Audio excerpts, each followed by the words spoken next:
Salam dari Samud Sirah. Ada manusia-manusia atau pemimpin seperti pohon pisang. Dia punya jantung, tapi tak punya hati dan perasaan. Maka janganlah ditiru seperti itu. Pedulikanlah rakyat yang kecil.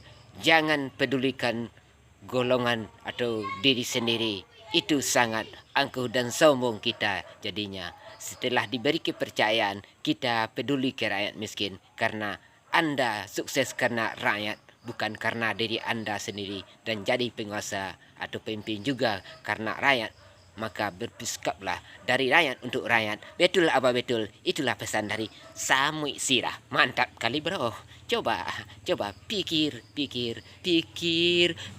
dong sedikit. Mantap bro.